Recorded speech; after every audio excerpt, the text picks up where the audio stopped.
เอาเดี๋ยวกินไปเฮ็ดตู้ข่อยกินแน่โอ้ยโบข่อยบ่อยากบ่ไปเฮ็ดเองโลดเจ้าข่อยบ่อยากดอกไปเฮ็ดผู้เดียวเจ้าโลด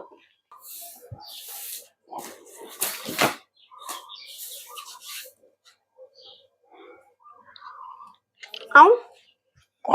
เจ้าเฮ็ดแนวกินบ่ว่าหั่นคือเป็นสีหอมเฒ่าโอ้ยยับไปแน่ยับไปโอ้ยอ้อมหมูตัวนี้อ้อมหมูเหรอผักอีหยังหดบ่ทันได้เปียสัมเจ้าคือโปงไว้เทเอ้าฮะมันสุกแล้วบ่เก่งไหนบ่อันนี้เจ้าคือบ่ใส่ต้นหอมเจ้าคือบ่ใส่ก็มันบ่มีเนาะข่อยสิใส่เอ้าเสพบ่บุญนี่เจ้าเฮ็ดแซ่บบ่ข่อยถามมึงก็ดูฮะข่อยเฮ็ด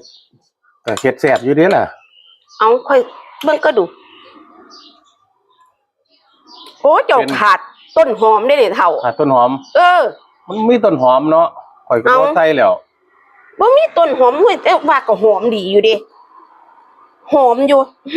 หอมผักซี่เอ้าไม่หยังเฒ่าเจ้าเฮ็ดหยัง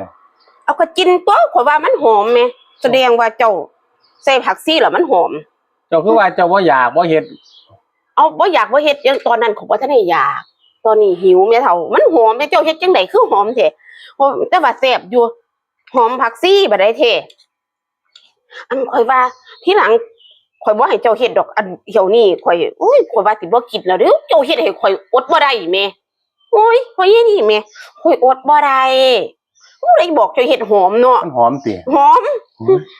หอมคักหอมนี่เบิ่งนี่ต้นใหญ่ๆโอ้เจ้านี่โอ้ยเฮ็ดแซ่บอยู่บ่ได้ชิมเบิ่งมันแซ่บบ่ชิมเบิ่งเป็นไดกรอบๆกินโอ้ย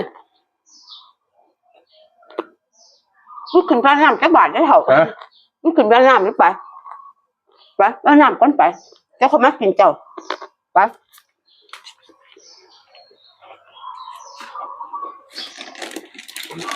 ว่าสิบ่กินเด้ผู้ใหญ่บอกให้หอมนะเอ้าไม่ส่วนคือมีอันเดียวไปเอาส่วนมาตัวพูดอ่านให้ใส่นะถอยเว้ยใส่นะพูดลูกแก้วแม่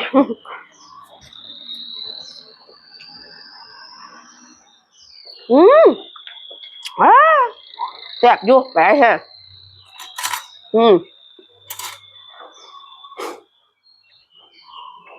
อาสิบ่กินอดบ่ได้แค่เป็นจังไดเว้ยว่าสิบ่กินอ่ะเด้เฒ่าอดบ่ได้อีหลีอ่ะเอานี่ช้อนเอายังอีกบ่เอาเท่ากินที่เจ้ากินมาเนี่ยเอากินที่เจ้ากินกินเท่าเอาที่ข่อยให้เฮ็ดบ่อยากเฮ็ดแต่ว่าบ่อยากบ่กินโอ้ยตอนนั้นก็บ่อยากตอนนี้อยากเนาะกินก็เราดูน้องเฮ็ดเดี๋ยวแซ่บ